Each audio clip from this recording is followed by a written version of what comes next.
Hello everyone, welcome back to my channel. ಇವತ್ತು ಸಿಂಪಲ್ಲಾಗಿ ಸಾಬುದಾನ ಕಿಚಡಿನ ಯಾವ ಥರ ಮನೇಲಿ ಮಾಡ್ಕೋಬೋದು ಅಂತ ಹೇಳ್ತಿದ್ದೀನಿ. ಒಂದು ಪ್ಯಾನಿಗೆ ಆಯಿಲು, ಜೀರಿಗೆ ಹಾಗೂ ಅದಕ್ಕೆ ಆನಿಯನ್ನು ಹಾಗೆ ಚಿಲ್ಲಿ ಕೂಡ ಆ್ಯಡ್ ಮಾಡಬೇಕು. ನಿಮಗೆ ರುಚಿಗೆ ತಕ್ಕಷ್ಟು ಚಿಲ್ಲಿನ ಆ್ಯಡ್ ಮಾಡ್ಕೊಳ್ಳಿ. ಇದು ತುಂಬಾ ಸಿಂಪಲ್ ರೆಸಿಪಿ, ಸೊ ನೀವು ಟ್ರೈ ಮಾಡಿ. ಇದಕ್ಕೆ ಹಾಗೆ ಕರಿಬೇವು ಮತ್ತು ಕೊತ್ತಂಬರಿ ಕೂಡ ಹಾಕಿ.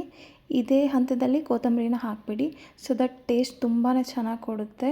ಸೊ ಇವಾಗ ಹಾಕೋದನ್ನು ಮರಿಬೇಡಿ. ಹಾಗೆ ಇದಕ್ಕೆ ಒಂದು ಚಿಕ್ಕ ಸೈಜಲ್ಲಿರೋ ಪೊಟ್ಯಾಟೊನ ಕೂಡ ಚಿಕ್ಕದಾಗಿ ಕಟ್ ಮಾಡಿ ಹಾಕ್ಕೊಳ್ಳಿ. ಹಾಗೆ ಅದಕ್ಕೆ ರುಚಿಗೆ ತಕ್ಕಷ್ಟು ಸಾಲ್ಟು. ಇದನ್ನು ಚೆನ್ನಾಗಿ ಒಂದು ಸತಿ ಮಿಕ್ಸ್ ಮಾಡ್ಕೊಳ್ಳಿ.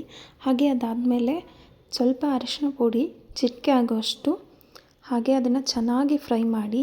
ಎಷ್ಟು ಆನಿಯನ್ ಮತ್ತು ಪೊಟ್ಯಾಟೊ ಫ್ರೈ ಆಗುತ್ತಲ್ವ ಅಷ್ಟು ಚೆನ್ನಾಗಿ ರುಚಿ ಕೊಡುತ್ತೆ. ಹಾಗೆ ಇದಕ್ಕೆ ನೆನೆಸ್ಕೊಂಡಿರುವಂಥ ಸಾಬುದಾನ ಹಾಕಿ ಚೆನ್ನಾಗಿ ಒಂದು ಸತಿ ಮಿಕ್ಸ್ ಮಾಡ್ಕೊಳ್ಳಿ.